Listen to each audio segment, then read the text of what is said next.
Welcome back everyone to our studies in AQA A-level history. In this video we're going to spend some time talking about other individuals and key figures within this sort of early period of the British Empire that we're exploring here.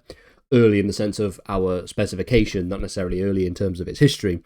And we're going to be focusing on the works of Sir Richard Burton, or Sir Richard Francis Burton, the pioneering British explorer and linguist who really contributed quite a bit to his to aspects of colonial expansion and colonial exploration.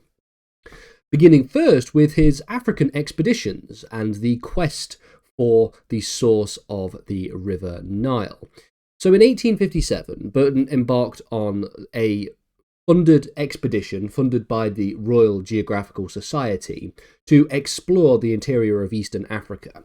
So don't forget that this sort of period of colonialism sees, for the most part, the expansion of settlements and territory and colonial conquest around the coasts of Africa.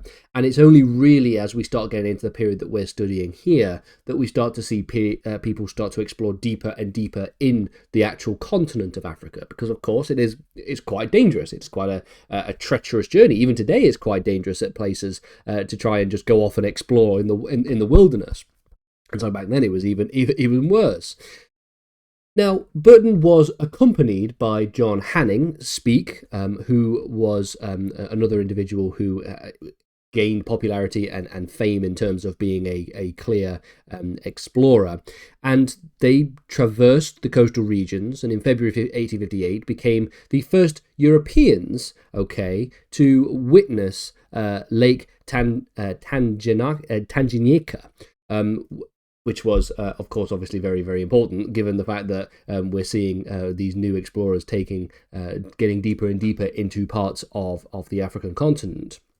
Despite suffering from malaria, Burton documented the journey in his work from 1860, the lake regions of equatorial Africa. Speke continued northwest and identified Lake Victoria, which he believed to be the source of the River Nile, a claim that has then led to a quite long-running dispute between all of the explorers.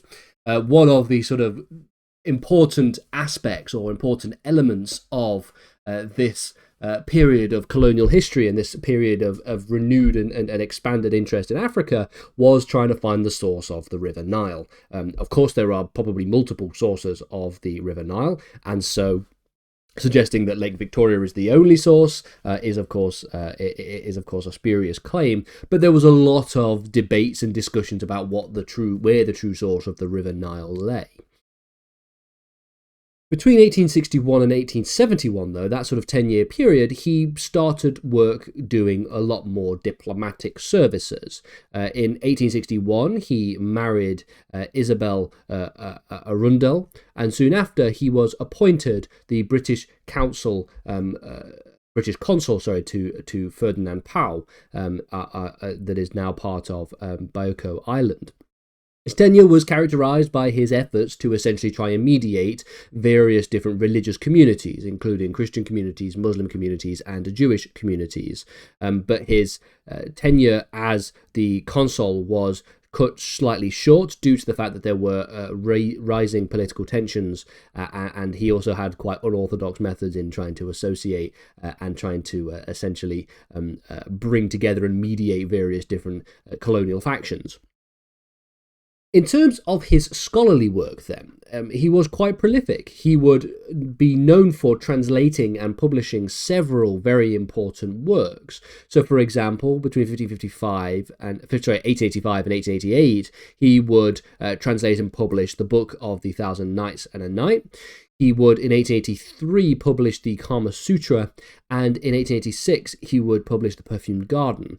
These are all, of course, translations. He didn't write these himself. These are translations, and therefore noted for their linguistic precision and their cultural insight, contributed to his reputation as what we would describe as a leading Orientalist in Victorian period, in the period of the Victorian era.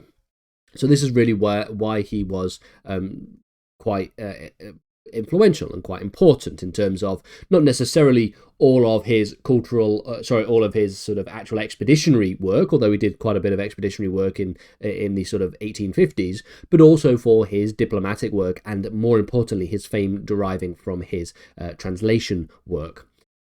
Later on, in 1872, he was appointed consul to Trieste, Austria-Hungary, a position which afforded him ample time to focus on writing and research, of course, continuing his scholarly endeavours and producing works on various different topics. He would publish in areas such as ethnography, linguistics and literature. He would pass away here in Austria-Hungary in October 1890, and that sort of is the end of the life of Sir Richard Burton, should I say, an individual who, of course, had quite extensive record in terms of contributing to the British Empire. The next lesson is going to spend some time talking a bit more about these different types of case studies. There are a few case studies we're going to continue with. We're going to talk about this idea of Christian imperialism and the individuals associated with that, before talking about some of the more important colonial administrators and individuals who were quite high up in terms of influence. People like George Goldie, Cecil Rhodes, Evelyn Baring, and Bartle Farey. Before then thinking about the colonial policies and attitudes towards imperialism towards the end of this first chapter on the British Empire.